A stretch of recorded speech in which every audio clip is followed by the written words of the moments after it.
What is up, Multivariate gang?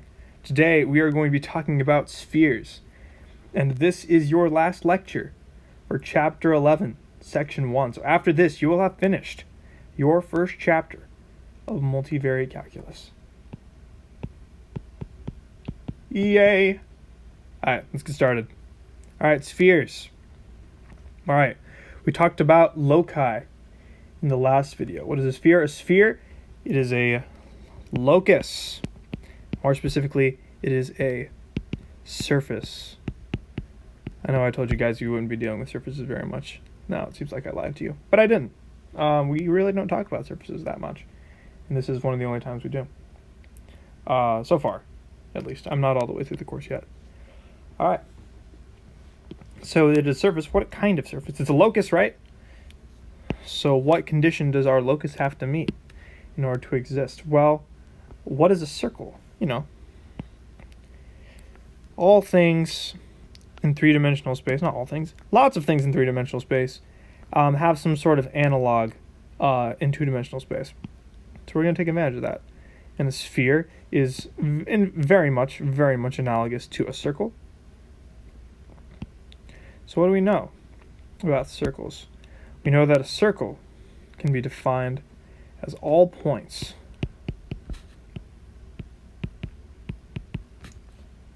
Ooh, that's bad. There we go. All points or radius r from a center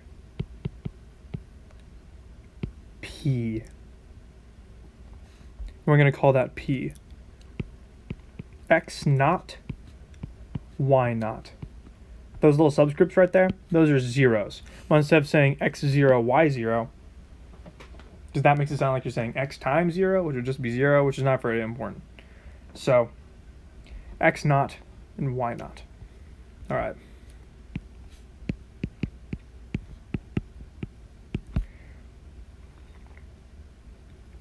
We want all points in three-dimensional space that are a distance r from our point. X naught, Y naught. Why not? X naught, Y naught. Z naught. Alright, so how do we find that? Well, we know our distance formula, don't we? I mean, I sure hope we do. It's D equals square root of x minus x naught squared plus, oh wait, that's not, hold on. All right. x2 minus x1, I got ahead of myself there, plus y2 minus y1 squared plus z2 minus z1 squared. Okay, so what is our x1? We're going to call our x1 our origin point. So those are going to be x naught, y naught, z naught, and so forth. What's our x2 going to be? Well, x2 needs to be any point on the sphere. It could be that point, or that point, or that point, or that point, or that point, or that point, or that point, or that point, or that point, or that point, or that point, or that point, or that point, or that point, or that point. So we need to give this a really general coordinate term. So we're just going to say that our second x is x, y, z. We are looking for all points between our point, x naught, y naught, z naught, and any given point, x, y, z. And what distance do we want there to be between those 2 points? Well, we want a distance r, length of the radius. So we know that r equals the square root of x minus x naught squared plus y minus y naught squared plus z minus z naught squared. And we could stop there, but making calculations and finding formulas with this is just a smidge grody. So what we're going to do is we're going to go ahead and square both sides just to make it look a little bit prettier. So go ahead and go into the white here. Y equals x minus x naught squared plus y minus y naught squared plus z minus z naught squared is a sphere, or the equation for a sphere, with radius r and center x naught, y naught, z naught. For those of you falling asleep, this is the part where you start paying attention. Write this down. This is very important. R squared equals x minus x naught squared plus y minus y naught squared plus z minus z naught squared. Hopefully that makes sense. All right, let's do an example problem. Example number 1. Find the equation of the sphere with a radius of 5 and a center at 3, 2, 7. Hopefully this is a very easy practice problem, because I literally just gave you the formula for a sphere. So we know that r squared equals x minus x naught squared plus y minus y naught squared plus z minus z naught squared.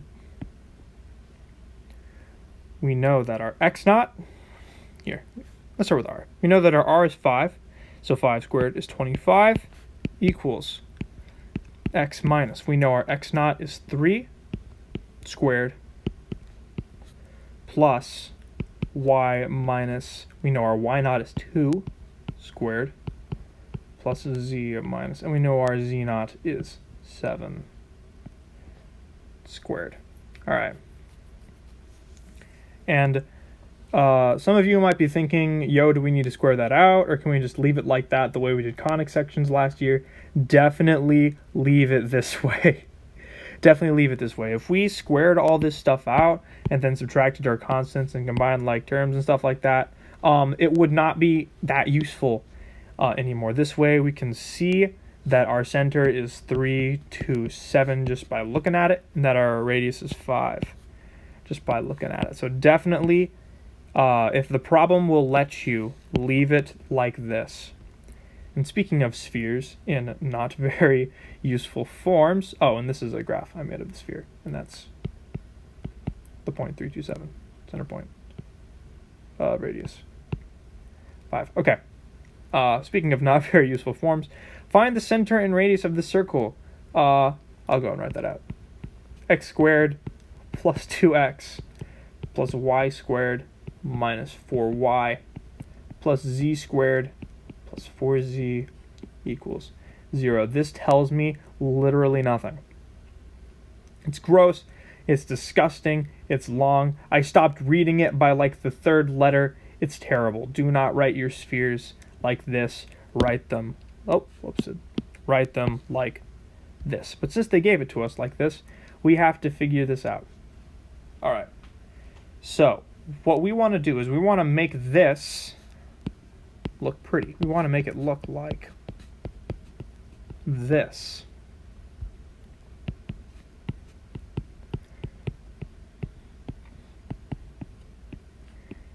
We want to make it look like our general form for a sphere. And from that we can very easily glean the radius and the center. So how do we do that? We have to complete some squares, guys. Got to complete some squares. Yeah, we got to complete some squares. All right. So for this, let's group these up. Got to add them. Add us some squares. All right. So how do we complete this square? Well, remember what we do. You divide the coefficient of x divide that by 2, and then you square that whole thing. So 2 divided by 2 is 1. 1 squared is just 1. So this term is x plus 2x plus 1. All right. This one, negative 4 divided by 2 is negative 2. Negative 2 squared is 4. So we get y squared minus 4y plus 4. And finally, our z term, 4 divided by 2 is 2, and 2 squared is 4. So z squared plus 4z plus 4, that all equals, nope, does not equal 0. Because remember, we added 1 here. We added 4 here, we added 4 here. So we got to make sure we add all those up on the other side. So 1 plus 4 plus 4, that's plus 9. All right. And so now that we've completed our squares, we can actually identify them as squares. We can group them as squares. So what's this thing? If we take the square, effectively the square root of this thing, what do we get? Well, we know because we took this coefficient and we divided it by 2, and that's how we got it. That's how we knew what to add here after we squared it. So it's just this coefficient divided by 2. So this is, nope, there's no squared there. Sorry, guys. All right, this is just x plus 1 squared, and you can FOIL that out and check me on that. Plus y minus 2 squared plus z minus 2 squared. And that all equals 9. All right, so now we have it in pretty form again. And how can we find the center and radius when it's in pretty form? Well, the radius is just this constant term squared. So the radius equals 3, and the point,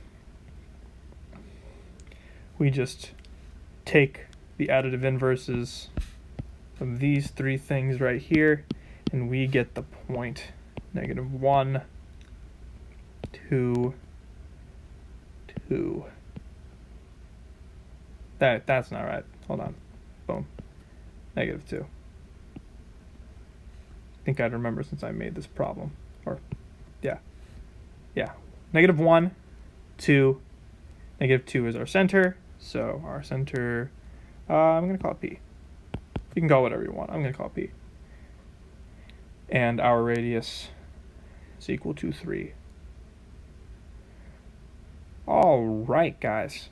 And if this confuses you, you're just looking for the point that makes this 0, this 0, and this 0. All right, that's all I've got.